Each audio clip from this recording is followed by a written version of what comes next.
Seja bem-vindo ao canal História na Profecia. Aqui estudamos as profecias bíblicas à luz dos eventos históricos. Estamos aqui novamente, eu, Timóteo Elker, juntamente do meu amigo Anderson Velten, que é o apresentador oficial aqui do canal, para hoje conversarmos novamente sobre Apocalipse 17 e o tema dos 7 reis.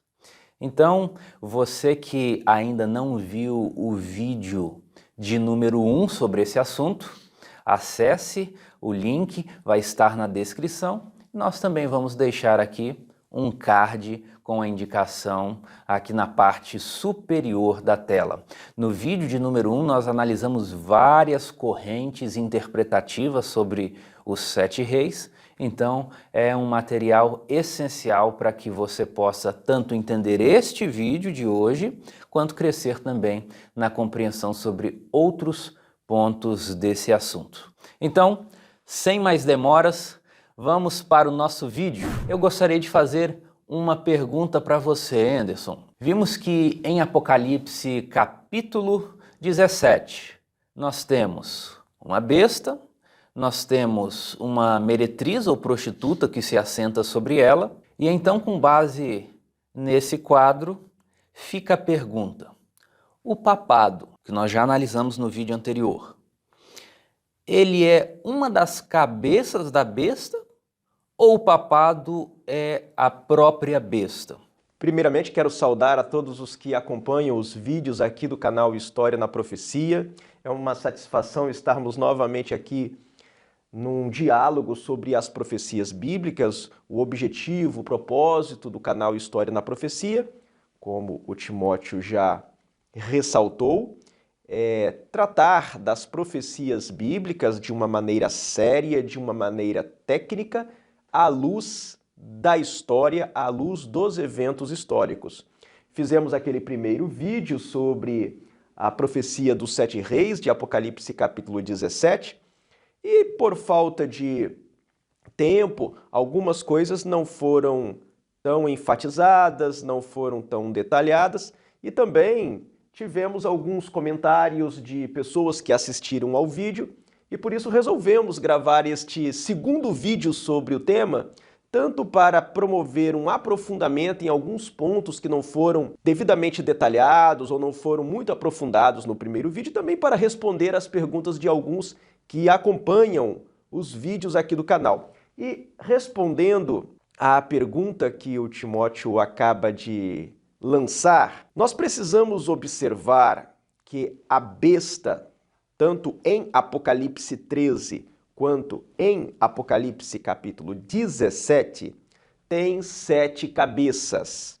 As cabeças comandam a besta, as cabeças controlam a besta. Assim como a nossa cabeça nos controla, porque na cabeça está o cérebro, as cabeças controlam a besta, comandam a besta. Cada uma das cabeças comanda a besta.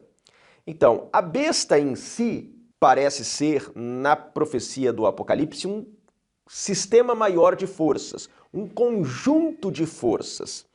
E as cabeças são os comandos ou centros de comando sucessivos desse sistema, desse complexo de forças através da história. E nós observamos em Apocalipse capítulo 13 que é dito ali que o apóstolo João viu uma das cabeças da besta como que ferida de morte. Nós que seguimos a corrente ou a escola historicista de interpretação profética, entendemos que aquela cabeça que João viu que estava ferida de morte, mas que depois foi curada, representa o papado. Então, a rigor, o papado, Roma papal, constitui uma das cabeças da besta, constitui ou integra ou faz parte de uma das cabeças da besta. Todavia, em Apocalipse 13 mesmo, é dito que a besta tinha recebido uma ferida de morte e que essa ferida foi curada e toda a terra seguiu adorando a besta, toda a terra se maravilhou e seguiu adorando a besta. Ora, não é difícil entender por que isso ocorre. Se eu receber uma ferida na minha cabeça, eu posso dizer que eu mesmo recebi uma ferida. Tanto a minha cabeça recebeu a ferida, quanto eu mesmo, que tenho a cabeça, recebi a ferida. Então, quando a profecia diz que uma das cabeças foi ferida de morte, ela também pode dizer que a besta recebeu a ferida de morte porque a cabeça é da besta. Então, pensando nisso, tanto podemos dizer que Roma Papal, que o papado, integra, faz parte de uma das cabeças da besta, como podemos dizer que o papado é a besta. Mas quando dizemos que o papado é a besta, e podemos dizer isso, não há problema em dizermos isso, nós temos que entender que o papado é a besta no período em que a besta está sendo guiada, está sendo controlada por aquela cabeça específica. Mas a besta tem outras cabeças. Houve outros momentos em que a besta, esse sistema de forças representado pela besta, era conduzida não pela cabeça em que está inserido o papado, mas por outras cabeças que representam outros poderes, reinos ou impérios. Eu quero usar esses elementos de Apocalipse 13 que você mencionou, porque em Apocalipse 13 nós temos uma besta que sobe das águas, temos uma segunda besta que sobe da terra, e essa segunda besta concorre para dar prestígio, honra e restaurar a autoridade da primeira besta. Essa segunda besta nós temos entendido como os Estados Unidos. E com base nesse encadeamento de informações, alguns intérpretes, alguns estudiosos do Apocalipse têm sugerido que o oitavo rei de que fala Apocalipse 17 seria uma união entre o papado e os Estados Unidos, que também, nessa linha de interpretação, seriam uma das cabeças da besta de Apocalipse 17. Como que você enxerga essa interpretação? Você acha que ela procede? Qual a sua opinião a respeito? Muito bem. No vídeo anterior, nós examinamos 5 interpretações, 5 teorias que buscam enumerar quais teriam sido, quais sejam os 7 reis representados pelas 7 cabeças da besta. E vimos que a profecia de Apocalipse capítulo 17 traz uma declaração enigmática muito interessante, dizendo que a besta, que era e não é, ela própria é um oitavo rei, que todavia procede do 7, que é do 7 e caminha para a destruição.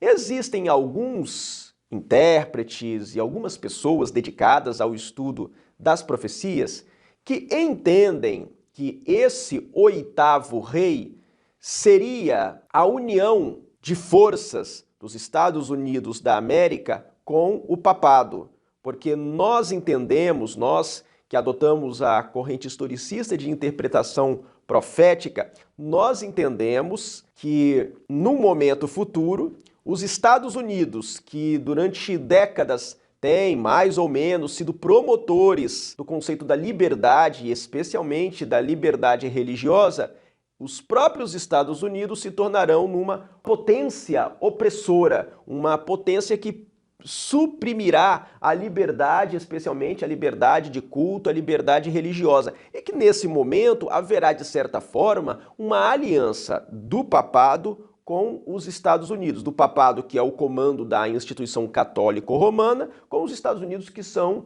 uma nação predominantemente protestante. Então haverá uma união de forças, e por isso alguns têm entendido que o oitavo rei seria essa união de forças do catolicismo com o protestantismo, do papado, que é o comando do catolicismo, com os Estados Unidos, que são uma nação predominantemente protestante. Mas isso não parece fazer muito sentido, Timóteo, pelo seguinte: na profecia de Apocalipse capítulo 13, os Estados Unidos são representados, como você mesmo disse, pela segunda besta, a besta que parece cordeiro, mas fala como dragão, ou que falaria como dragão, a besta que sobe da terra e não do mar.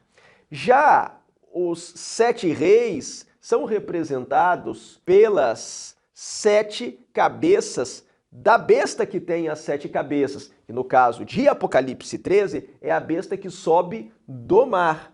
Bem, não faz muito sentido dizer que o 8º rei seja essa união do papado com os Estados Unidos, porque a profecia de Apocalipse capítulo 17 diz que a besta que era e não é, ela mesma é o 8º rei. Então, se nós respeitarmos a figura profética, se nós respeitarmos as figuras, os símbolos da profecia, não faz sentido nós pegarmos o significado de um símbolo distinto, que é a besta que sobe da terra, pegar esse significado que são os Estados Unidos e incutir, inserir na primeira besta, a besta que sobe do mar e que tem 7 cabeças. Por isso, seguindo essa lógica, esse raciocínio, essa interpretação esbarra nessa séria dificuldade e, a meu ver, não parece fazer muito sentido. E disso que você acaba de dizer, a gente também pode observar um princípio de estudo de interpretação da Bíblia, pelo qual nós primeiro vamos ao texto para depois ir à história. Não é correto nós olharmos a história para tentar forçar um arranjo no texto. Não, o intérprete, o estudioso correto, sempre parte do texto para os fatos. Esse ponto que você acaba de resumir e destacar, Timóteo, é muito importante. Frequentemente no estudo da profecia, acontece de o intérprete reunir fatos históricos ou mesmo acontecimentos atuais que ele considera relevantes, especiais, merecedores de destaque e tenta acomodar a profecia a esses eventos, a esses contextos, a determinadas personalidades, mas isso não está correto. No estudo da profecia, primeiramente devemos ir ao texto. Primeiramente devemos prestar atenção no texto, nos detalhes do texto, na descrição dos símbolos. E não devemos inventar símbolos. Devemos atentar nos símbolos que são descritos pelo autor bíblico, quer seja Daniel, quer seja João no Apocalipse. Precisamos valorizar os símbolos que o autor bíblico descreve sem ficar ou nos entregarmos à imaginação. Aqui não diz isso, mas poderia ter sido dito, aqui não diz aquilo, mas a gente subentende. Não, a gente só pode entender que uma informação está implícita se essa informação for inescapável, ou seja, embora ela não esteja dita no texto, não seja possível concluir de maneira diferente senão pela existência daquele dado. Do contrário, devemos somente valorizar aquilo que está no texto, os símbolos que estão no texto e o quadro que é apresentado pelo autor bíblico. E na interpretação devemos respeitar essa descrição do autor bíblico. Enquanto você falava, eu me lembrei da frase do apóstolo Paulo, da sua exortação, que ele diz que não devemos ir além do que está escrito. Exatamente. E isso é muito apropriado para o estudo das profecias. Exatamente. 1 Coríntios capítulo 4, versículo 6 é um texto muito importante e é um princípio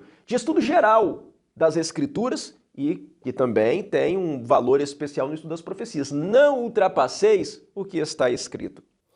Ok, Anderson, agora eu quero prosseguir para fazer uma outra pergunta. Nós terminamos o vídeo 1 falando de uma teoria muito interessante para a interpretação de Apocalipse 17, que une os elementos de Daniel, capítulo 7, onde nós temos os animais que saem do grande mar, com as 7 cabeças da besta de Apocalipse, capítulo 17. Então, o raciocínio que foi feito ali foi somarmos a quantidade de cabeças de Daniel 7 e vermos que ela coincide com a quantidade de cabeças da besta de Apocalipse 17.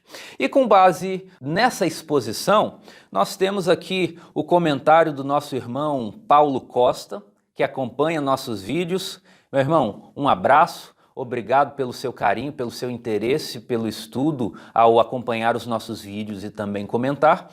E ele nos deixou aqui uma pergunta interessante. Por que nós pegamos as 4 cabeças do leopardo em Daniel capítulo 7 e usamos essas 4 cabeças para representar também 4 cabeças da besta de Apocalipse capítulo 17, mas não contamos os medos e os persas como cabeças separadas, mas contamos como uma única cabeça? Por que essa distinção? Não deveríamos então, da mesma forma que contamos o número 4 para o leopardo, contar também 2 para os medos e os persas, para o símbolo do urso? Em primeiro lugar, queremos ressaltar, e eu quero destacar aqui, que a Igreja Adventista do Sétimo Dia não tem uma posição definida sobre a interpretação dos 7 reis. Os membros da Igreja Adventista do Sétimo Dia são totalmente livres para adotarem a interpretação que lhes parecer mais condizente com aquilo que cada qual conhece das Escrituras e dos fatos históricos. Então, a Igreja Adventista do Sétimo Dia não tem posição oficial definida sobre esse assunto.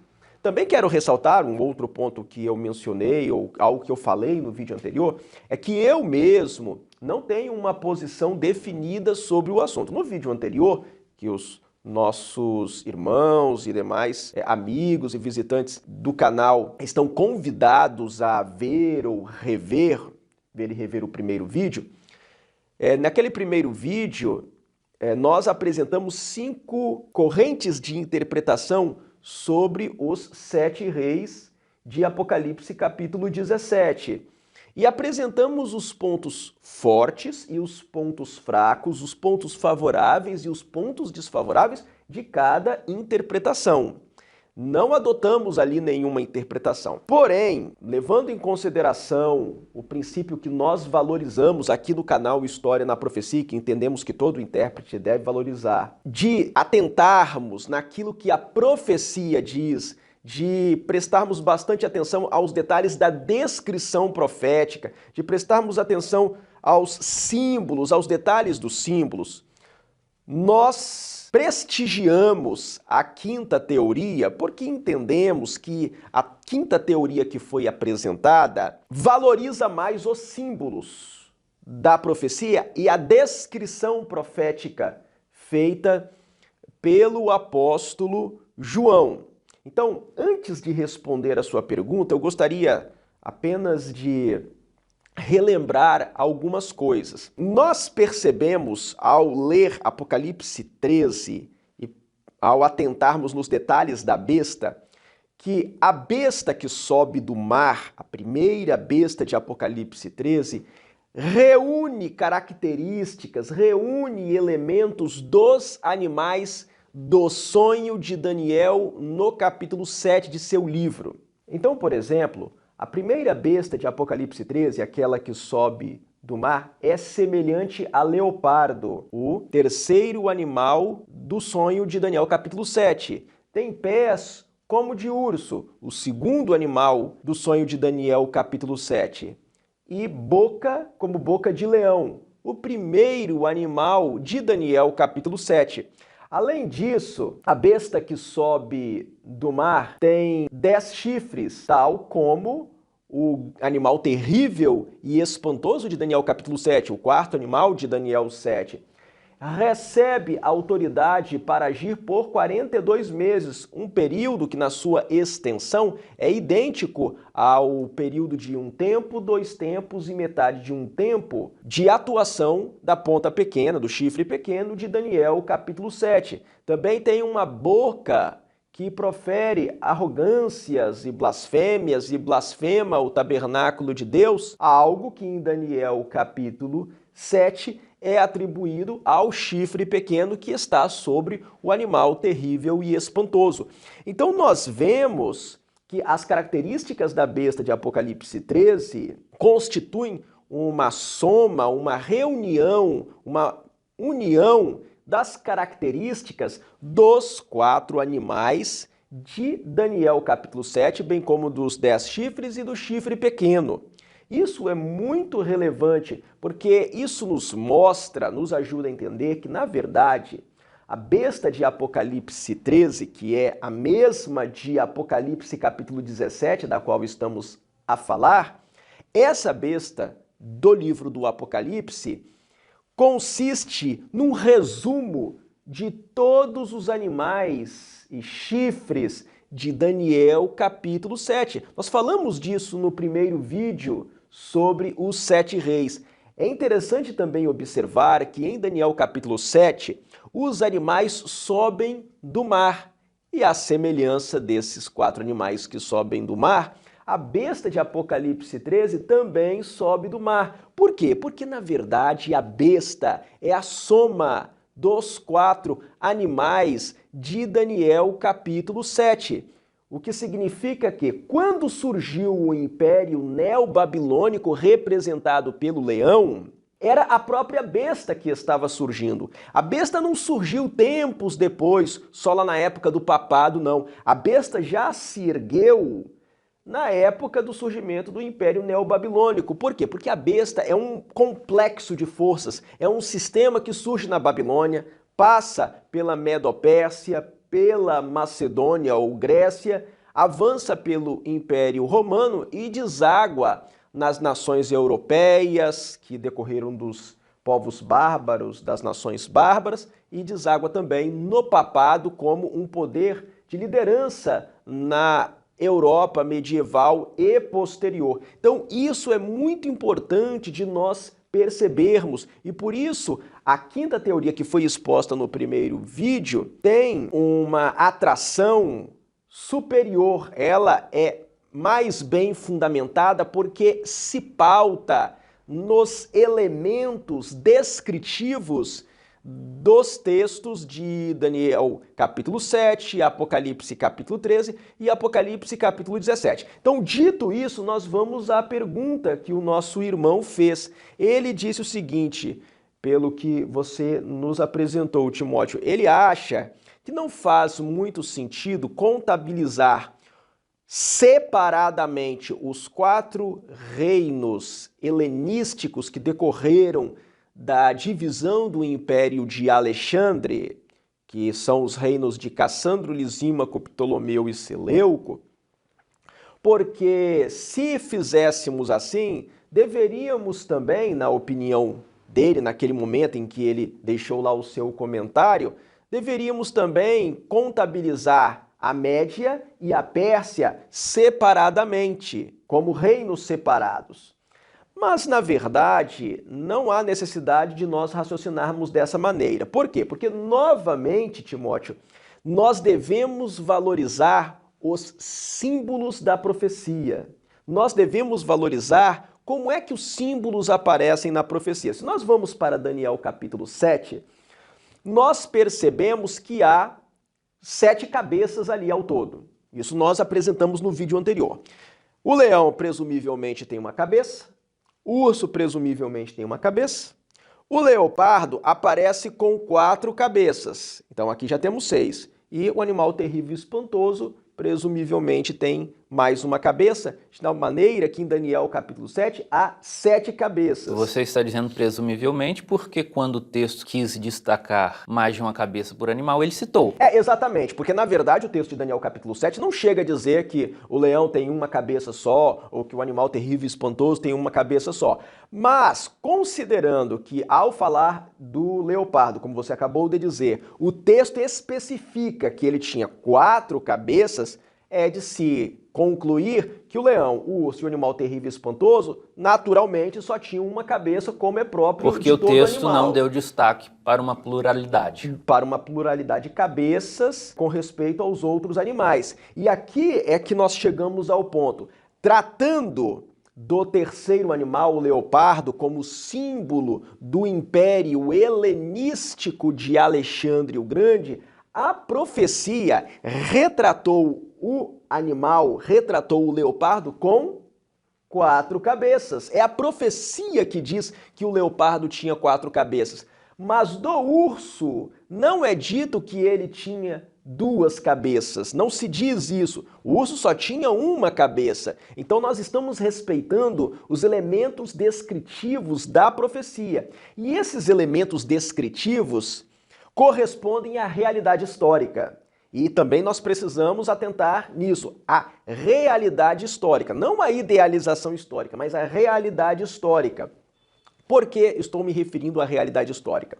Porque depois da morte de Alexandre, o império, seu império, anos depois, se fragmentou, se dividiu em 4 reinos, os reinos que nós chamamos de reinos dos diádocos, que são os 4 generais de Alexandre, como seus sucessores. Então surgiram 4 centros de comando distintos, independentes no grande império macedônico, no grande império grego-helenístico. Surgiu a Macedônia helenística, surgiu a Ásia Menor, Trácia e Ásia Menor, como reino de Lisímaco, surgiu o Egito helenístico de Ptolomeu e surgiu a Síria helenística, com capitais distintas, com capitais diferentes. Lá no Egito helenístico de Ptolomeu, a cidade de Alexandria. Lá na Síria Seleucida, havia a cidade de Damasco, também havia outra cidade importante, que era a cidade de Antioquia, mas havia um centro de comando na Síria que era independente do Egito.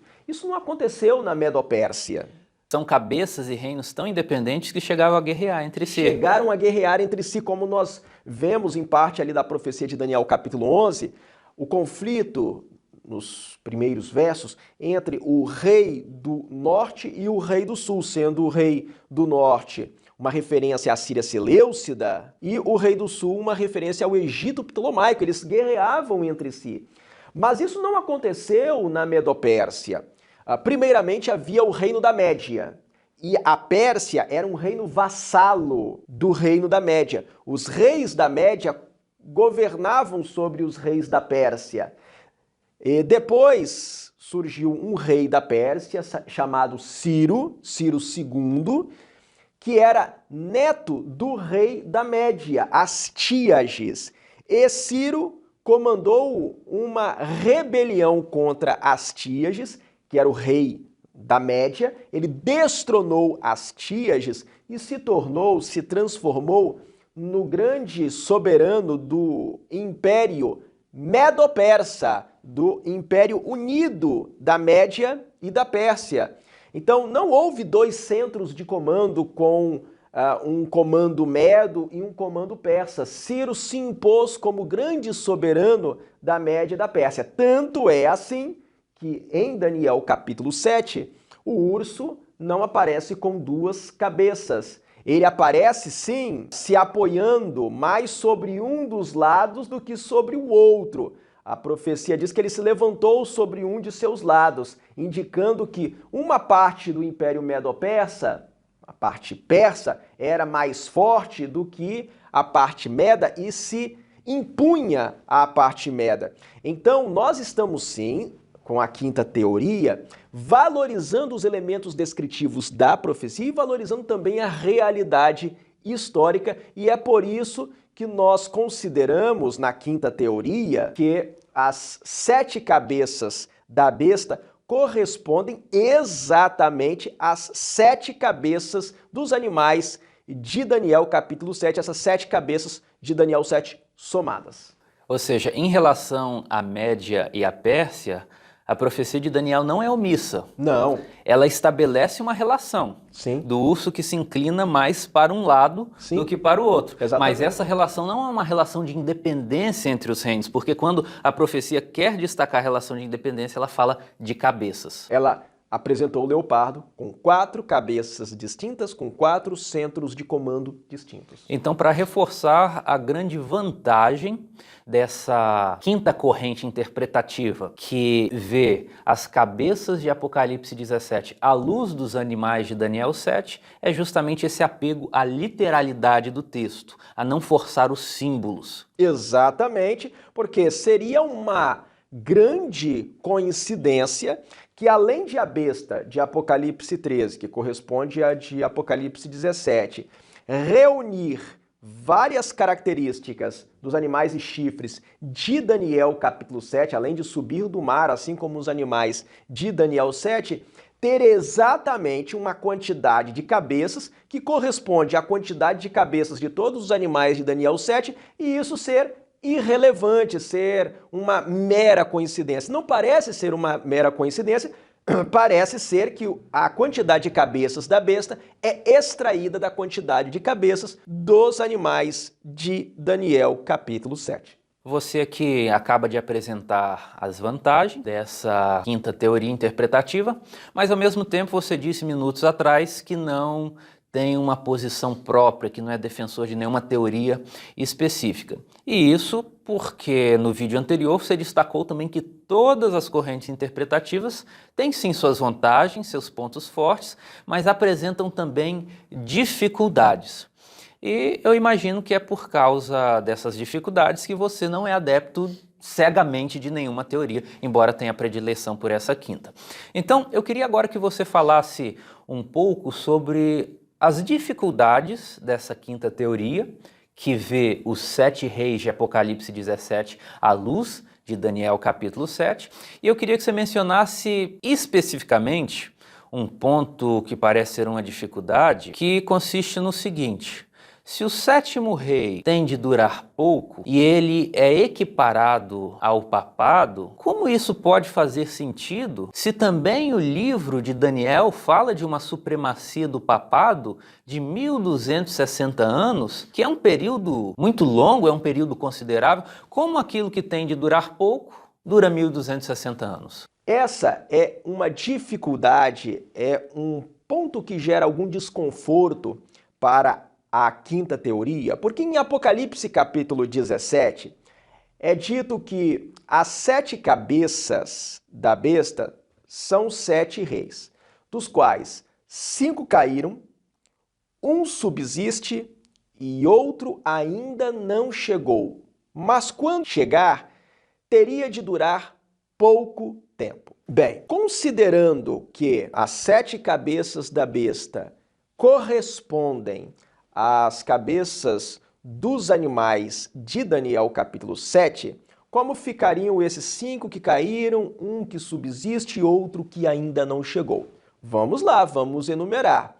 Os 5 que caíram seriam a cabeça do leão, Babilônia, o Império Neobabilônico, a cabeça do urso, o Império Medo-Persa, e 3 cabeças do leopardo, que seriam na sua ordem, na sua sequência histórica, a Macedônia, a Síria Seleucida e o Egito Ptolomaico, porque caíram nessa sequência. Entre 168 e 146 a.C. caiu a Macedônia, em 64 a.C. caiu a Síria Seleucida e, por fim, no ano 30 a.C., deixa de existir o Egito Ptolomaico como reino independente e se transforma numa província romana. Então, esses seriam os 5 que teriam caído. A profecia diz assim: um subsiste. Esse que subsiste, ou que ainda existe, seria uma das cabeças do leopardo. No caso, conforme nós apresentamos no vídeo anterior, seria a cabeça correspondente ao reino de Lisímaco. Por quê? Porque o reino de Lisímaco, na história, aparentemente foi efêmero. Lisímaco não deixou sucessores. O reino de Lisímaco se fragmentou, mas imediatamente depois da morte de Lisímaco, surgiu o reino de Pérgamo. O reino de Pérgamo, que foi iniciado por uma pessoa de confiança de Lisímaco chamado Filetero. E os descendentes de Filetero fizeram surgir a dinastia Atálida. Então, Pérgamo pode ser considerado, em certo sentido, a continuação de parte do reino de Lisímaco. E quando nós chegamos aos dias de João, o autor do Apocalipse, nós vemos que na carta de Jesus ao anjo da igreja em Pérgamo, é dito que ali está o trono de Satanás. E isso é bem interessante, porque na carta ao anjo da igreja em Pérgamo se declara que o trono de Satanás, na época de João, está em Pérgamo. E nós vemos que Apocalipse capítulo 13 diz que o dragão deu para a besta o seu trono, o seu poder e grande autoridade. O dragão, que em primeiro lugar, em primeiro plano, representa Satanás, entregou para a besta o seu trono. Então a besta recebeu o trono de Satanás. E na carta ao anjo da igreja em Pérgamo é dito que em Pérgamo estava o trono de Satanás na época de João, no final do primeiro século. Então, nós podemos considerar que, da perspectiva religiosa e espiritual, Pérgamo, como sendo continuação do reino de Lisímaco, subsistia, porque ali estava o trono de Satanás. O trono de Satanás, naquele momento histórico, ainda não tinha passado a Roma, embora, do ponto de vista político-militar, o Império Romano já dominasse plenamente todo o mundo mediterrâneo, mas ainda naquele momento o trono de Satanás estava em Pérgamo. Por isso, da perspectiva religiosa e espiritual, se poderia dizer que uma das cabeças do leopardo, a cabeça correspondente ao reino de Pérgamo, como continuação histórica do reino de Lisímaco, aquela cabeça ainda existia, ela ainda subsistia naquele momento histórico. E isso se deu porque, durante séculos, o centro da religião pagã foi a cidade de Babilônia. Em Babilônia havia muitos astrólogos, havia muitos sacerdotes, havia muitos mestres da religião pagã. E esses astrólogos, esses sacerdotes, esses magos saíram de Babilônia gradativamente à medida que a cidade de Babilônia foi perdendo o seu prestígio, foi perdendo a sua centralidade cultural, religiosa. E esses magos, esses astrólogos, esses sacerdotes que saíram de Babilônia migraram para a Ásia Menor, em especial para a cidade de Pérgamo, onde, posteriormente, foi construído um grande altar, um imenso altar dedicado ao deus Zeus, que muitos comentaristas, muitos intérpretes entendem que seria o trono de Satanás de que fala a carta ao anjo da igreja em Pérgamo. Então nós vemos que inicialmente o trono de Satanás, a sede da rebelião, estava na cidade de Babilônia, até mesmo por causa de um texto que nós já comentamos no vídeo número 1 do livro do profeta Zacarias, no capítulo 5, versículos 5 a 11, onde nós lemos: Saiu o anjo que falava comigo e me disse: Levanta agora os olhos e vê que é isto que sai. Eu perguntei: Que é isto? Ele me respondeu, o anjo respondeu: É um efa que sai. Disse ainda: Isto é a iniquidade em toda a terra. Essa é uma declaração importante. Isto é a iniquidade em toda a terra. Eis que foi levantada a tampa de chumbo e uma mulher estava sentada dentro do efa. Outra declaração importante, uma mulher estava sentada dentro do efa. Prosseguiu o anjo: Isto é a impiedade. E a lançou para o fundo do efa, sobre cuja boca pôs o peso de chumbo.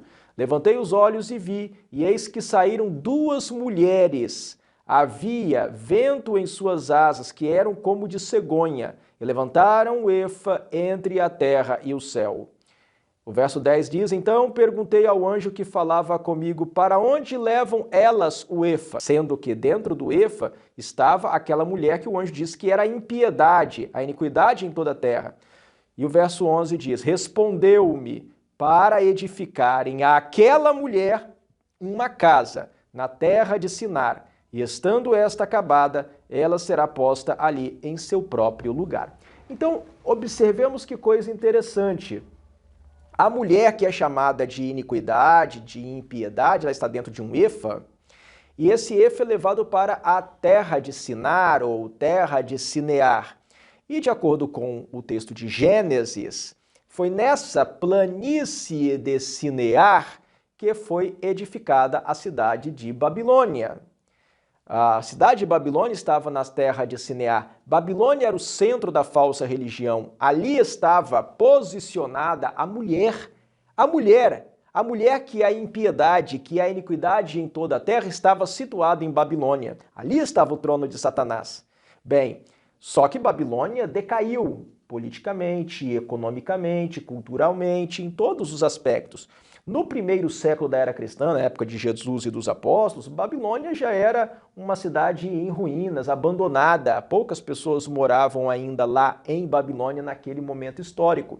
Os magos, astrólogos, sacerdotes e outros místicos de Babilônia há muito já tinham migrado para um outro local, para a Ásia Menor, como eu disse há pouco, especialmente para a cidade de Pérgamo, que se transformou no principal centro religioso da falsa religião, do paganismo, ali na Ásia Menor. Por isso que Jesus diz na carta ao anjo da igreja em Pérgamo que ali estava o trono de Satanás. Ora, o reino de Pérgamo foi uma continuação do reino de Lisímaco. E o reino de Pérgamo não foi conquistado por batalha. O último rei de Pérgamo deixou o seu reino, entregou o seu reino como um legado para Roma, porque ele admirava o Império Romano, a estrutura romana.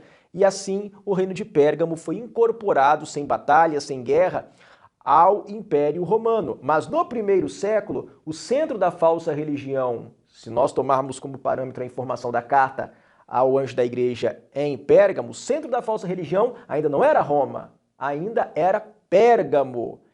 É dito que ali estava o trono de Satanás, que ali Satanás habitava. Então, isso nos permite concluir que uma das cabeças do leopardo subsistia, de alguma forma, no tempo de João, no seu aspecto cultural, no seu aspecto religioso, como centro da falsa religião. Mas chegaria um momento em que o trono de Satanás se deslocaria para a cidade de Roma. Por quê? Se deslocaria para a cidade de Roma, porque lá em Apocalipse capítulo 17, versículo 9, é dito que as 7 cabeças sobre as quais a mulher está assentada são 7 montes. E esses 7 montes identificam a cidade de Roma, ou seja, a mulher que na visão de Zacarias aparece num Efa, sendo levado para a terra de Sinear, a planície de Sinear, onde ficava a cidade literal, física de Babilônia, ela agora, em Apocalipse 17, é vista sobre 7 cabeças, que em primeiro lugar são 7 montes, uma forma de designar a cidade de Roma. Quer dizer que o centro da falsa religião um dia mudaria para Roma. Então houve uma migração do trono de Satanás, houve uma migração da falsa religião, do centro da falsa religião, primeiramente em Babilônia, depois em Pérgamo e por fim em Roma. Tomando esse raciocínio como parâmetro, então o 6º rei que ainda existia, que subsistia no tempo de João, seria Pérgamo, e o 7º rei seria a cabeça do animal terrível e espantoso de Daniel capítulo 7, no caso Roma. Aí alguém poderá me dizer, mas você disse que a 7ª cabeça era o papado. Sim, mas é que em Daniel capítulo 7, o papado é representado pela ponta pequena, pelo chifre pequeno, que está sobre a cabeça do animal terrível e espantoso. De tal forma que nós podemos ver aí uma continuidade. A 7ª cabeça seria Roma, primeiramente na sua fase imperial, como Império Romano, e depois na sua fase papal, católica, que seria um segundo momento. Essa abordagem de 2 fases de Roma não nos é estranha. Lá em Daniel capítulo 8, o chifre pequeno engloba, na compreensão historicista, engloba Roma na sua fase imperial e Roma na sua fase papal. Então, fiz esse resumo, isso ocorre lá, isso é tudo explicado lá no vídeo número 1. Mas a pergunta foi, qual é uma dificuldade para esse raciocínio? A dificuldade que nós vemos num primeiro momento é a seguinte: do 7º rei é dito que quando vier durará pouco tempo, mas se o 7º rei é Roma na sua fase imperial e na sua fase papal, é meio estranho dizer que o reino duraria pouco tempo, sendo que o papado em si teria um período de 1260 anos de supremacia nos termos da profecia de Daniel e de Apocalipse. Então esse é um ponto que causa um certo desconforto na quinta teoria. Ok, eu quero aproveitar o ensejo dessa explicação. Você usou alguns elementos complexos aí. Você falou em subsistência do reino de Lisímaco, do reino de Pérgamo. Sim. Você falou do trono de Satanás. Esses são alguns dados que podem parecer complexos para o ouvinte. Você também mencionou a profecia de Zacarias. Então eu quero aproveitar esse ensejo para convidar quem nos assiste a acessar os 2 vídeos que lançamos sobre a igreja de Pérgamo, ou o período de Pérgamo na profecia das 7 igrejas. Lá nós temos, de maneira detalhada, a explicação de como Pérgamo subsistiu como reino no Império Romano. Nós ali temos a explicação detalhada, com mapas, sobre a profecia da mulher que sai do Éfa, em Zacarias. Ali também nós selecionamos várias imagens das ruínas de Pérgamo, que nos ajudam a entender um pouco melhor a profecia, aquela cidade como um centro de paganismo. Nós temos ali uma reconstrução gráfica de como era a cidade de Pérgamo.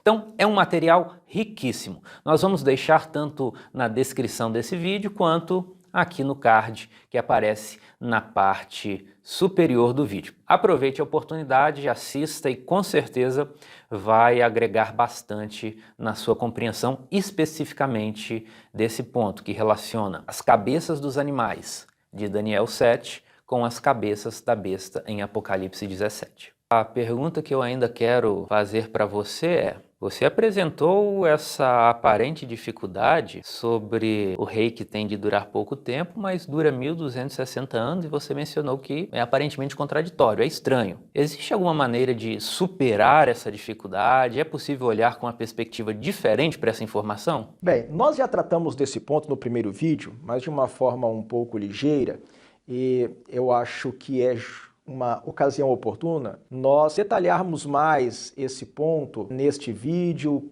como nós poderíamos responder a essa objeção. Bem, existem 2 possibilidades de nós respondermos a essa objeção. Vou primeiramente apresentar aquela a que fiz referência no vídeo anterior, no primeiro vídeo. Quando nós observamos os textos do Novo Testamento, as declarações de Jesus e dos apóstolos, nós vemos que em o Novo Testamento, os apóstolos já consideravam aquele tempo, o tempo do primeiro século, como os últimos dias. Por exemplo, quando Pedro discursa no dia de Pentecoste, ele cita a profecia de Joel, que fala que nos últimos dias Deus derramaria do seu Espírito sobre toda a carne. O apóstolo Paulo, por vezes, fala que nós já estávamos ali, os cristãos já estavam ali, mais próximos da volta de Jesus do que quando a princípio tinham crido. E também o apóstolo João diz que já era a última hora.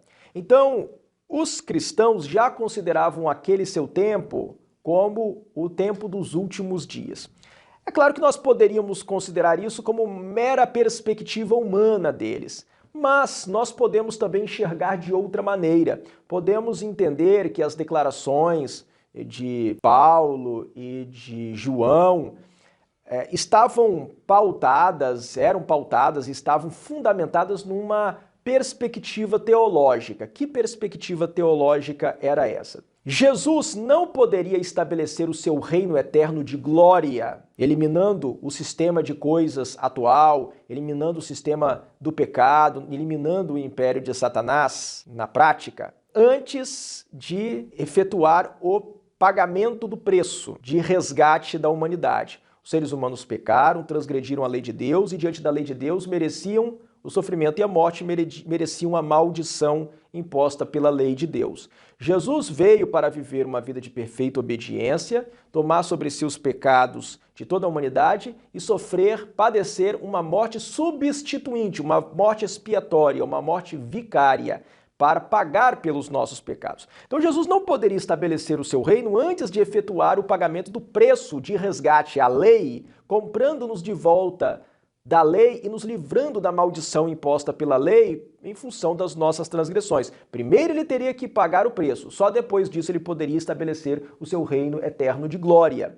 Então nós podemos dizer que durante 4.000 anos houve essa expectativa da vinda do Messias. O Messias viria para viver como ser humano, mostrar que é possível viver em harmonia com a vontade de Deus, tomar sobre si os pecados da humanidade, sofrer e morrer em lugar do ser humano. E Jesus cumpriu a promessa messiânica se cumpriu, Jesus fez o que tinha que fazer, ele venceu o pecado, morreu pelos nossos pecados, venceu a morte, ressuscitou e subiu aos céus. A partir deste momento, dessa perspectiva, o reino eterno de glória poderia ser estabelecido a qualquer momento, porque a condição inafastável, a condição que não tinha como ser superada de outra maneira, já tinha sido cumprida. Jesus tinha praticado a lei, tinha exercido a sua obediência a Deus, tinha demonstrado como é viver em harmonia com a vontade de Deus e tinha sofrido uma morte substituinte, tinha sofrido e morrido em lugar do ser humano, tinha adquirido o meio para pagar pelos pecados da humanidade. Aí ele ressuscitou e subiu aos céus. Daí em diante, ele estava liberado, em tese, para estabelecer o seu reino de glória a qualquer momento. Então, diante dessa perspectiva, é que os apóstolos consideravam que eles já estavam vivendo nos últimos dias, desde o primeiro século.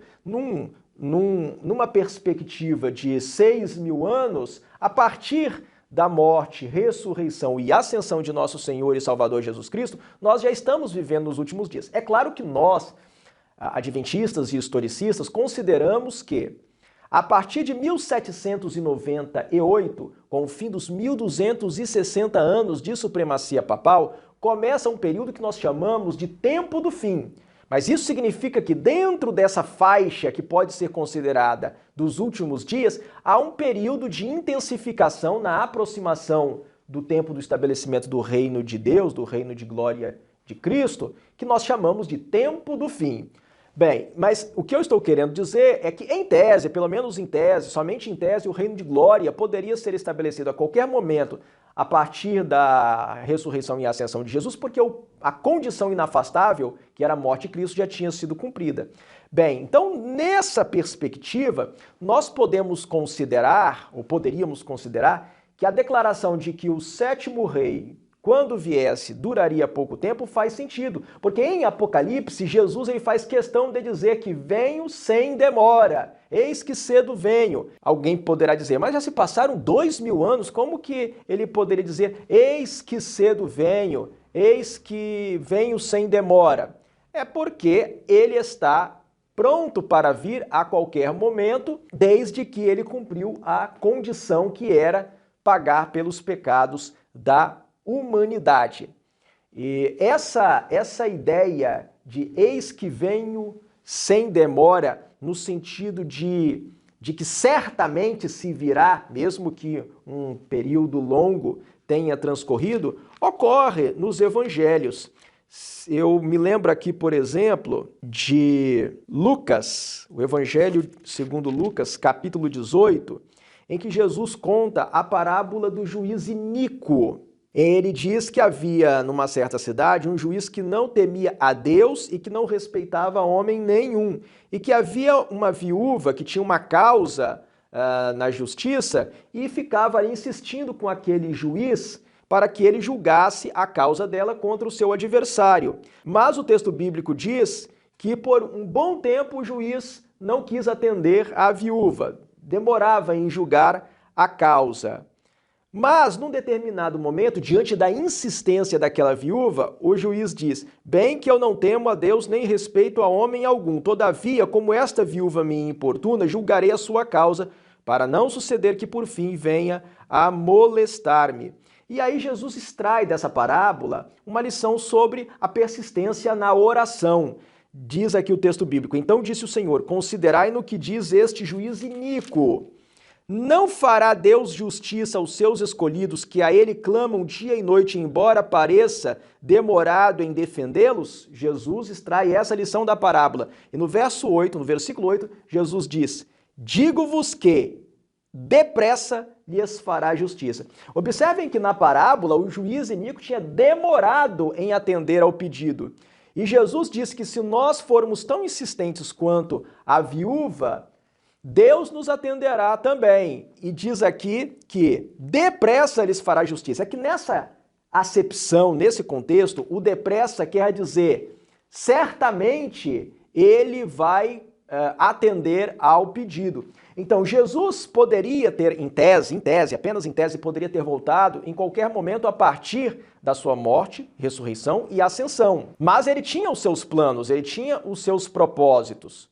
E até hoje os tem. Hoje ele espera que a igreja também cumpra com a sua missão, cumpra com o seu papel. Mas como ele está sempre pronto, ele poderia em tese estabelecer o seu reino de glória a qualquer momento, ele diz, eis que cedo venho sem demora.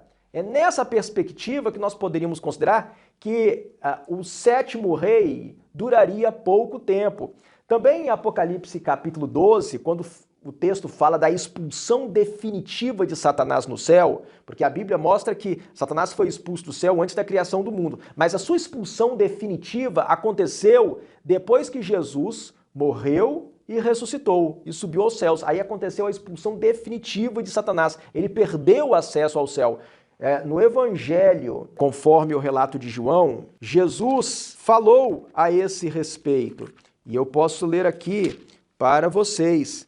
Em João, no capítulo 12, versículo 31 e no versículo 32, Jesus diz o seguinte: chegou o momento de ser julgado este mundo, e agora o seu príncipe será expulso, o príncipe deste mundo, que é Satanás. E eu, quando for levantado da terra, atrairei todos a mim mesmo. Então Jesus falou dessa expulsão definitiva de Satanás, que aconteceu quando Jesus morreu, restou e subiu aos céus. E Apocalipse diz que então o dragão e seus anjos foram expulsos definitivamente do céu. E aí o texto bíblico diz em Apocalipse, capítulo 12, versículo 12: por isso festejai, ó céus, e vós os que neles habitais, ai da terra e do mar, pois o diabo desceu até vós cheio de grande cólera, sabendo que pouco tempo lhe resta. Mas já se passaram 2000 anos depois disso. Todavia, o texto bíblico diz que pouco tempo restava para Satanás, por dois motivos. Porque numa perspectiva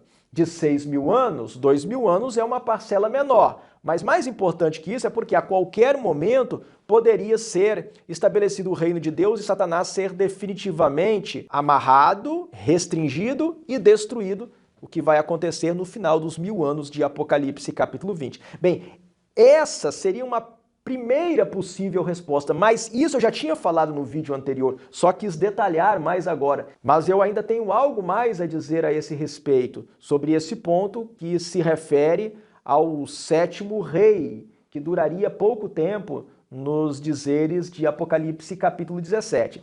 Recentemente, eu estive conversando com o Hilton Cruz, que é sobrinho do Juarez, que é coautor do livro Astronomia e a Glória do Adventismo e autor de toda a pesquisa que subsidiou o livro, e que também foi com quem eu aprendi essa proposta interpretativa da quinta teoria. E o Hilton chamou minha atenção para algo que eu acho que é oportuno mencionar aqui no vídeo. Em Daniel capítulo 7 é dito algo que pode nos ajudar na compreensão do que Apocalipse 17 diz a respeito de o sétimo rei durar pouco tempo quando aparecesse. Daniel capítulo 7, versículos 11 e 12. O capítulo 7 fala dos 4 animais, acerca dos quais já tratamos neste vídeo. Primeiramente fala que 4 animais diferentes subiram do grande mar. Primeiramente subiu o leão, depois o urso, em seguida o leopardo e por fim o animal tervo-espontoso, que tinha 10 chifres. E depois apareceu um chifre pequeno que fez guerra aos santos do Altíssimo e por fim se estabelece o juízo, a cena do juízo, quando chega o ancião de dias. E Daniel capítulo 7, versículos 11 e 12 diz o seguinte: então eu estive olhando por causa da voz das insolentes palavras que o chifre proferia. Estive olhando e vi que o animal, aqui é uma referência ao quarto animal, o animal terrível e espantoso, estive olhando e vi que o animal, sobre o qual estava o chifre pequeno, foi morto, diz o texto bíblico, e o seu corpo desfeito e entregue para ser queimado. Quanto aos outros animais, foi-lhes tirado o domínio.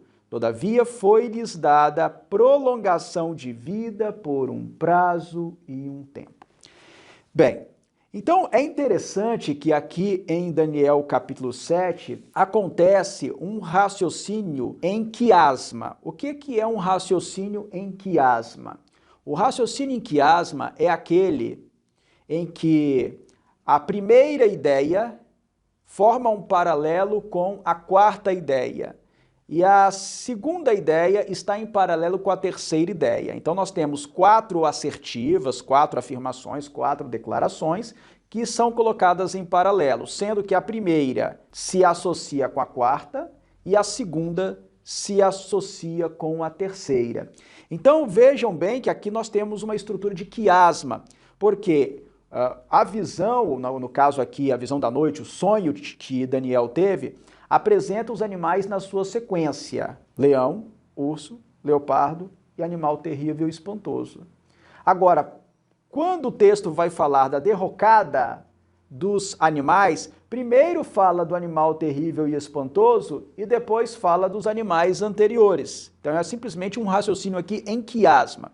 O que eu quero destacar aqui é que é dito a respeito do quarto animal que ele é morto e o seu corpo é desfeito e entregue para ser queimado. Ou seja, quando o quarto animal perde o seu domínio, ele já é morto e o seu corpo é desfeito e ele é entregue para ser queimado.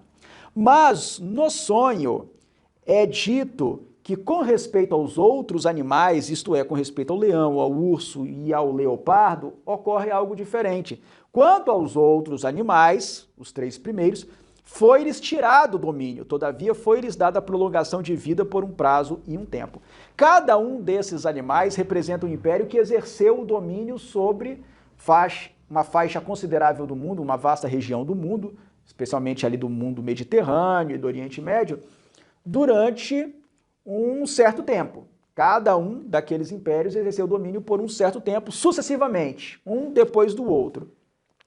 Mas, com respeito à Babilônia, o leão, à Medopérsia, o urso, e ao Império Macedônico, o leopardo, é dito que eles perdem o domínio, eles perdem o controle sobre os outros povos, eles perdem o império. Todavia, é-lhes dada a prolongação de vida, ou seja, essas nações, esses povos, nesses países, eles continuam a existir, mesmo tendo perdido o domínio, o império sobre outros reinos, sobre outros povos. Do quarto animal, é dito que, quando ele perde o domínio, ele é morto e o seu corpo desfeito e entregue para ser queimado. Quer dizer que, de alguma forma, de alguma maneira, Roma iria até ao fim com o seu domínio. É claro, não a Roma imperial, porque o Império Romano se encerrou no Ocidente no ano 476 e formalmente se encerrou no Oriente em 1453 com a queda de Constantinopla, a tomada de Constantinopla pelos turcos otomanos. Mas o papado, Roma papal, que é a continuação, em certo sentido, da cultura e de instituições da antiga Roma, o papado vai até o final. Tanto é que, em 2 aos Tessalonicenses, é dito que, quando o Senhor Jesus aparecer, ele matará o homem do pecado, o filho da perdição, com o sopro da sua boca. Então, conversando com o Hilton Cruz, sobrinho do Juarez, ele chamou a atenção para esse texto. Por quê? Porque acerca dos outros animais, nos quais estão as outras cabeças, as 6 cabeças, é dito que eles perdem o domínio, mas é-lhes dada prolongação de vida por um prazo e um tempo. Ao passo que, a respeito do quarto animal, no qual está a sétima cabeça, ele é morto e o seu corpo desfeito e entregue para ser queimado.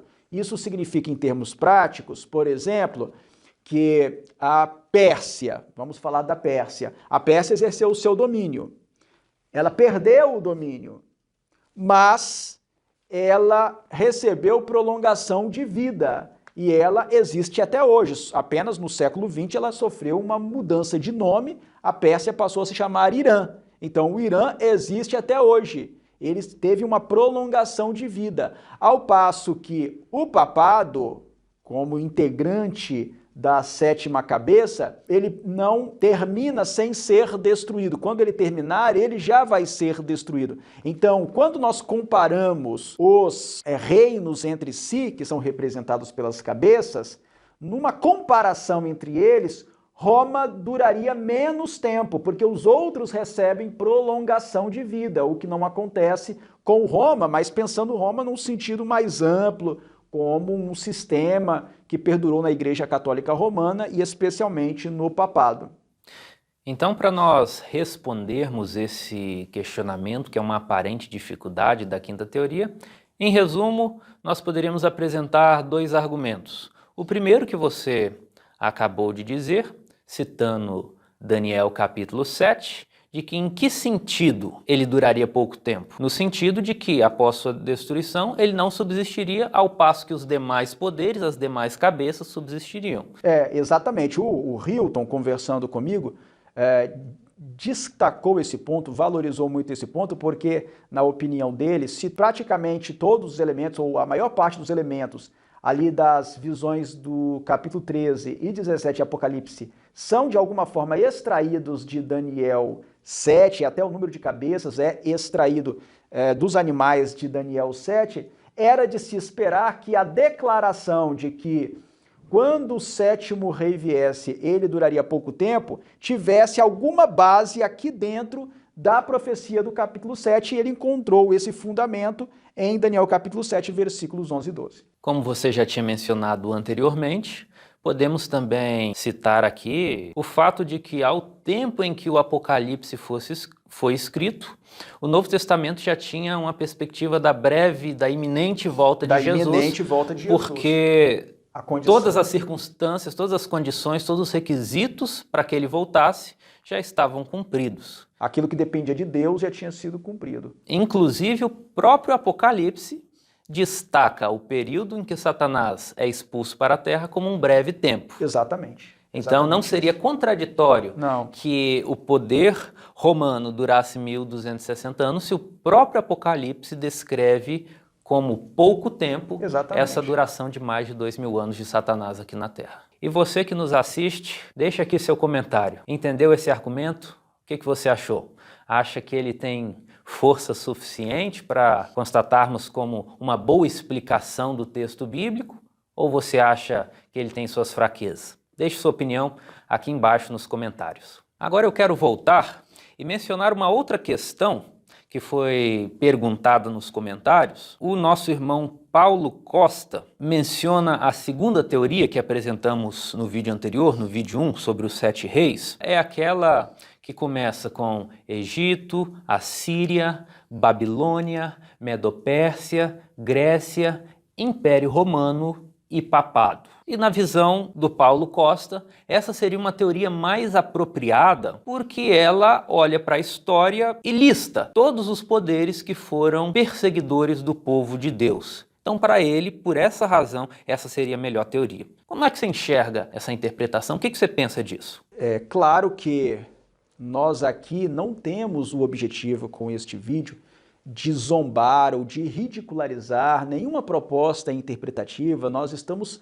fazendo aqui uma avaliação séria e serena das possibilidades interpretativas que são suscitadas por autores historicistas, autores adventistas e muitos de nossos irmãos, e estamos mostrando os pontos fortes e os pontos fracos de cada proposta interpretativa.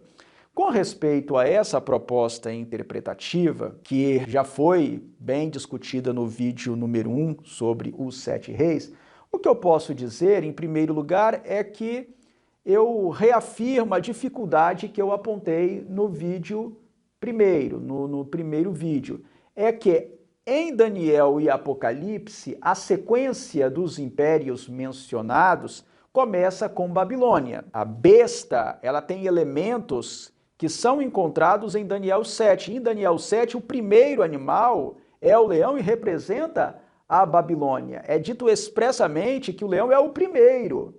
E Daniel 7 guarda um paralelo com Daniel capítulo 2, o sonho de Nabucodonosor da estátua, em que a cabeça de ouro representava Nabucodonosor, indicando aí o próprio reino da Babilônia, o próprio império neobabilônico. Então, inserir na sequência de reis o Egito e a Síria parece, na minha opinião, não guardar coerência, não encontrar respaldo no símbolo, na descrição do símbolo, que é a descrição da besta com as suas 7 cabeças e 10 chifres em Apocalipse capítulo 13 e também em Apocalipse capítulo 17.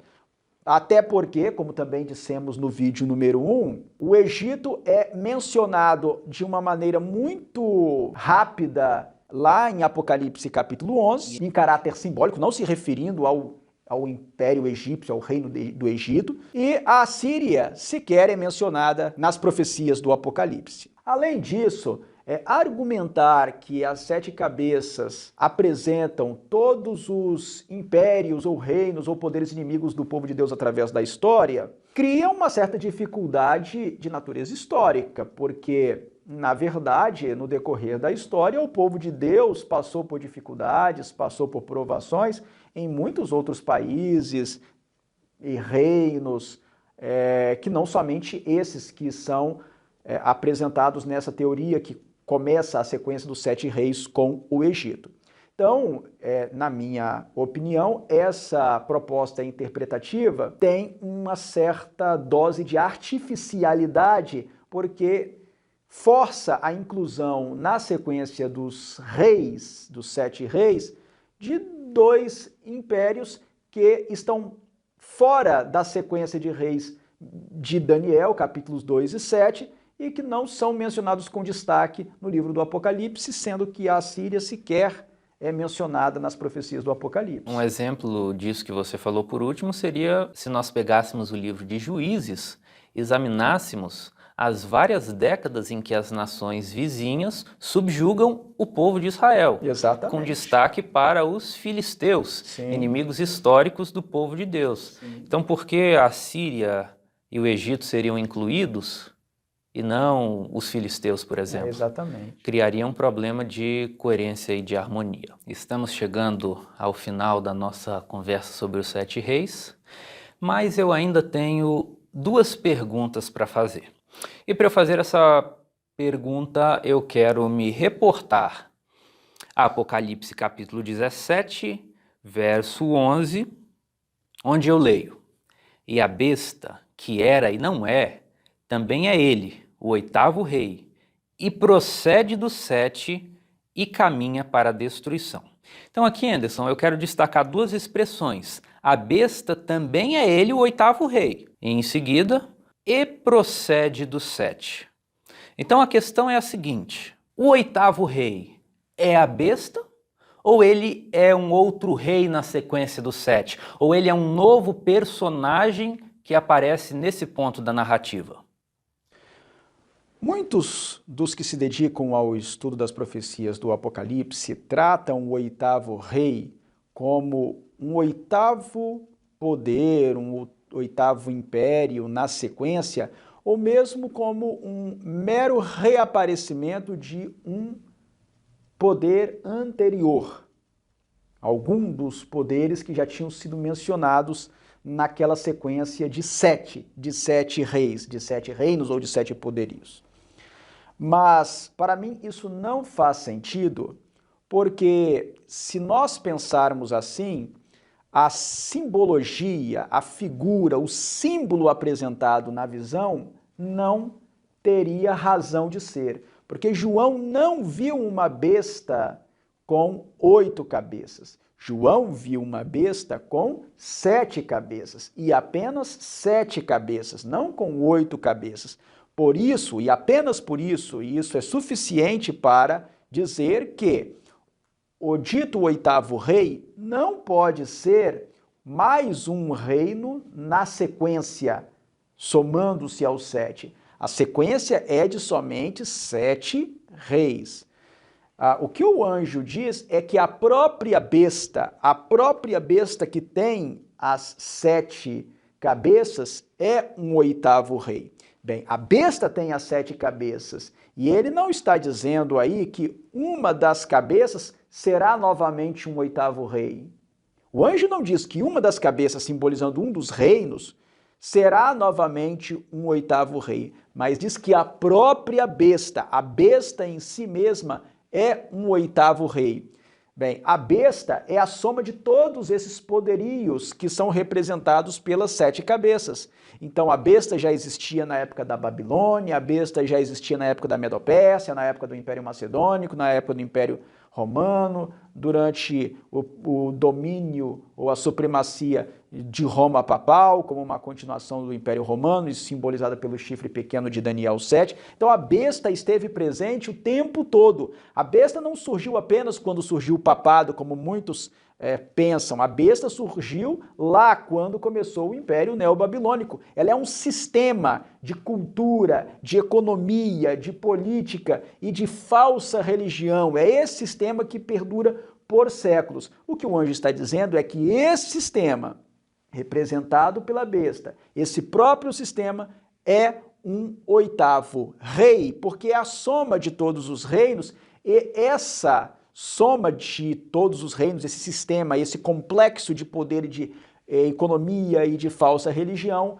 vai ter uma atuação muito importante nos momentos derradeiros da história deste mundo, bem antes da segunda vinda de Jesus. Uma outra pergunta que é relevante nós fazermos também tem a ver com as próprias expressões que aparecem em Apocalipse 17.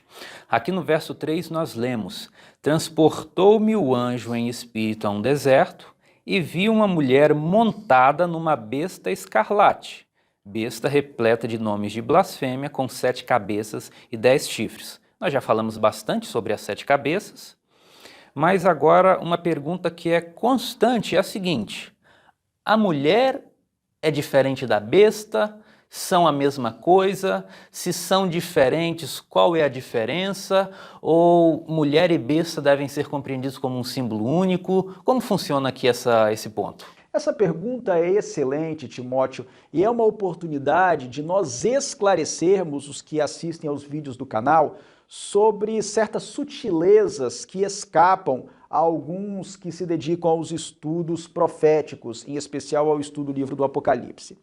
Para elaborar a minha resposta, eu vou convidar os que estão nos acompanhando, os que estão assistindo ao vídeo, a lerem comigo o que ocorre, o que é dito na segunda epístola do apóstolo Paulo aos Tessalonicenses, capítulo 2, versículos 1 a 4. Em 2 aos Tessalonicenses 2, 1 a 4, é dito o seguinte pelo apóstolo Paulo: irmãos, no que diz respeito à vinda de nosso Senhor Jesus Cristo e à nossa reunião com Ele, nós vos exortamos a que não vos demovais da vossa mente com facilidade, nem vos perturbeis, quer por espírito, quer por palavra, quer por epístola, como se procedesse de nós, supondo tenha chegado o dia do Senhor. Então, Paulo está dizendo para os cristãos de Tessalônica o seguinte: olha, se alguém disser que veio de mim, de Paulo, a ideia de que a volta de Cristo já vai acontecer agora, exatamente agora, nos próximos dias, não acredite nisso. E por que as pessoas não deveriam acreditar nisso?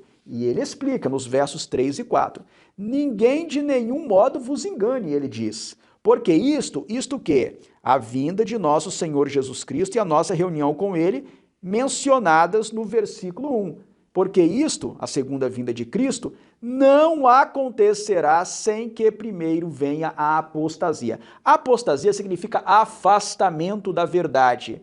Então, antes que Jesus pudesse voltar, teria que acontecer um afastamento da verdade, uma apostasia. E, em consequência, seja revelado o homem da iniquidade, o filho da perdição, o qual se opõe e se levanta contra tudo que se chama Deus ou é objeto de culto, a ponto de assentar-se no santuário de Deus, ostentando-se como se fosse o próprio Deus. Então, entendamos o seguinte: antes que Jesus pudesse voltar, mas isso numa perspectiva histórica, numa perspectiva de séculos, não estamos falando numa perspectiva de meses ou semanas, não, numa perspectiva de séculos, porque nossa compreensão é historicista. Antes que Jesus pudesse voltar, teria que haver, segundo a profecia, uma apostasia, um afastamento da verdade. Nós não devemos procurar um afastamento da verdade entre os pagãos, porque os pagãos já não estavam na verdade. Quando nós falamos em apostasia, só podemos estar falando do povo de Deus, ou seja, a igreja de Deus passaria por um processo de apostasia, o que é apresentado em mais detalhes nas cartas aos anjos das 7 igrejas de Apocalipse. O Timóteo até convidou os que estão assistindo ao vídeo a acompanharem a nossa série aí sobre as 7 igrejas. Muito bem, então deveria acontecer primeiramente uma apostasia. A igreja de Cristo deveria passar, ou passaria, por um processo de afastamento da verdade. E em consequência disso, seria manifestado o homem da iniquidade, o filho da perdição. E ele se assentaria no santuário de Deus, ostentando-se como se fosse o próprio Deus. Esse santuário de que fala de Deus aí é a igreja. A igreja seria corrompida e o homem da iniquidade, o filho da perdição, se estabeleceria dentro da igreja cristã como alguém que se passaria pelo próprio Deus. Ele se ostentaria como se fosse o próprio Deus. E historicamente isso aconteceu, essa profecia já se cumpriu e já faz muitos séculos, ela realmente se cumpriu. Depois do primeiro século, que foi a época dos apóstolos, e depois dos séculos 2 e 3, que foi o período das terríveis perseguições do Império Romano contra os cristãos, o imperador Constantino assinou o Edito de Milão, dando liberdade de culto aos cristãos, as perseguições do Império Romano contra os cristãos cessaram, e aí pagãos não totalmente convertidos passaram a ingressar na igreja cristã. A igreja, que antes era perseguida, passou a ser prestigiada pelo Estado romano, pelo Império Romano. E aí a igreja começou a crescer em quantidade de membros, e na verdade ela passou a inchar. As conversões que antes eram feitas de uma forma muito criteriosa, em que os discípulos eram realmente doutrinados na doutrina bíblica, das escrituras sagradas, na doutrina dos apóstolos, eles passaram a aprender somente algumas coisas muito básicas e já a serem batizadas a partir aí do 4º século e do 5º século. Até porque não havia mais perseguição para peneirar quem era realmente fiel. As perseguições serviam como um teste do caráter. Aqueles que realmente não criam mesmo em Jesus não tinham disposição, vigor de perseverar, de permanecer na igreja, padecendo perseguição, perdendo seus bens e correndo o risco de prisão, tortura e morte. Então, realmente, as perseguições eram uma forma de peneirar e de só fazer permanecer na igreja aqueles que realmente estavam apegados a Jesus Cristo e ao Evangelho eterno. Então, depois que acabaram as perseguições e a igreja passou a ser favorecida pelo governo romano, a igreja passou a crescer, a inchar. E houve aí um processo de institucionalização muito mais forte. É claro que esse processo de institucionalização já começou mesmo no período das perseguições, mas ele se intensificou no século IV e no século V. E, nessa época, começou a aumentar a distância entre o clero e os leigos, a laicidade.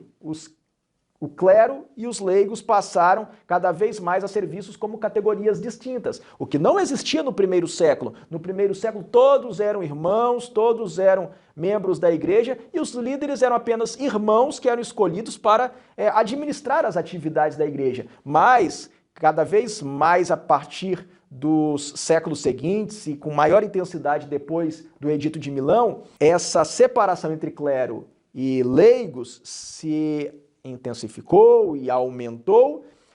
E no primeiro momento, 5 bispos em diferentes cidades ganharam um maior prestígio no meio de todos os bispos, que foram os bispos de Antioquia, Alexandria, Jerusalém, Constantinopla e de Roma. Essa era a pentarquia. Havia muitos bispos, mas esses tinham destaque entre os bispos. Eles eram os patriarcas. Mas a história avançou e depois o território em que estavam os patriarcas de Antioquia, na Síria, Jerusalém ali na terra de Israel, na Palestina, e Alexandria no Egito, esses bispos dessas cidades perderam o seu prestígio. Por quê? Porque no século VII, com a expansão árabe, essas áreas, esses países foram tomados pelos árabes. E aí a prática da religião cristã ficou mais difícil, não foi proibida, mas ficou mais difícil, e muitos cristãos foram sendo forçados ou convencidos de alguma forma, pelas circunstâncias, a se tornarem muçulmanos, islâmicos. E o número de cristãos foi diminuindo gradativamente. Os patriarcas perderam o seu prestígio, esses patriarcas dessa região, e passaram a se destacar apenas dois patriarcas. O patriarca de Roma, que era o líder da igreja de Roma, que era o bispo de Roma, e o patriarca de Constantinopla, porque ele estava na, então, nova capital do Império Romano que ainda existia, que era o Império Romano do Oriente. O Império Romano do Ocidente caiu em 476 depois de Cristo, e houve ali uma sucessão de governadores bárbaros, primeiro os Érulos, depois os ostrogodos. Houve uma sucessão de governantes bárbaros, de tal forma que o bispo de Roma foi ganhando mais projeção, ele fez acordos políticos com diferentes líderes bárbaros, principalmente com Clovis ou Clodoveu, que era o rei dos francos, para que os francos servissem de apoio e de proteção ao bispo de Roma. E o patriarca de Constantinopla tinha menos liberdade de ação, porque em Constantinopla ficava o imperador do que restava do Império Romano do Oriente, já que o Império Romano do Ocidente tinha caído. E cada vez mais o Império Romano do Oriente, chamado já de Império Bizantino ou Império Grego, foi diminuindo, foi perdendo a força, perdendo o prestígio, até que houve a separação das duas igrejas. A Igreja Ortodoxa, a Igreja Católica Ortodoxa, se separou da Igreja Católica Romana, e aí o bispo de Roma restou como o único líder da maior agremiação cristã, que era a Igreja Católica Romana. Então, por que eu falei tudo isso? Por que eu fiz essa explanação? Para que se perceba o seguinte, Timóteo. Para que se perceba que o bispo de Roma e toda a estrutura que o cerca ali em Roma não se confunde com a igreja. A igreja é algo maior. A igreja é toda uma comunidade de crentes, de adeptos da religião, daquela religião, e que congregam em diferentes cidades, em diferentes lugares, falam diferentes línguas, estão espalhados por várias partes. O bispado de Roma, que depois passou a ser chamado de papado, também chamamos de Roma papal, é a cúpula administrativa, a cúpula eclesiástico-administrativa da Igreja Católica Romana. Mas o papado não se confunde com a Igreja Católica Romana. A Igreja Católica Romana ela está espalhada por diferentes países, ela tem mais de 1 bilhão de adeptos, está em várias partes do mundo, é a maior agremiação religiosa do mundo, e o bispado de Roma, ou o papado, é a Santa Sé, não é? É a liderança político-eclesiástica da Igreja Católica, que se centraliza no Papa como monarca e que administra a Igreja Católica ali na cidade de Roma, mais especificamente no Estado do Vaticano. Aliás, até o Estado do Vaticano não se confunde com Santa Sé. Santa Sé é a liderança político-eclesiástica que funciona no Vaticano. O Vaticano é um pequeno Estado, tem uma natureza de Estado, é como se fosse um país, vamos dizer assim. Não usamos a palavra país porque a palavra país é reservada para extensões territoriais maiores. Mas é um Estado que existe ali em Roma e no qual funciona a liderança político-eclesiástica da Igreja Católica. Então, por causa disso, a profecia representou a Igreja Católica pelo símbolo da meretriz, Babilônia, a grande meretriz, e representou o papado como integrando, como fazendo parte de uma das cabeças da besta, que é todo um sistema político, econômico, cultural e religioso que começou na Babilônia e se estende até os nossos dias. Então, respondendo de uma maneira bem clara, curta, direta, de maneira bem sintética, a Igreja Católica e o papado não são a mesma coisa. A Igreja Católica é uma denominação cristã, a maior denominação cristã, que está mesclada com elementos do paganismo e do judaísmo. Ela é uma colcha de retalhos cultural e religiosa, ao passo que o papado é a liderança política eclesiástica da Igreja Católica, e essas duas instituições são representadas por símbolos diferentes em Apocalipse 17. Como podemos ver, o tema das profecias do Apocalipse é riquíssimo e Deus nos deixou esses tesouros, as profecias, os ensinamentos, as exortações, para que a nossa mente pudesse se demorar nessas cenas e assim pudéssemos nos preparar para a vida futura no céu, contemplando as realidades eternas aqui nessa terra. Então, o nosso convite é que você se dedique ao estudo da Bíblia, se dedique à leitura da Bíblia e compreenda esses símbolos que Deus nos deixou, porque o plano dele era que crescêssemos naquilo que foi profetizado antes que acontecesse. Portanto, persista no estudo e continue conosco aqui no canal História na Profecia. Que Deus o abençoe.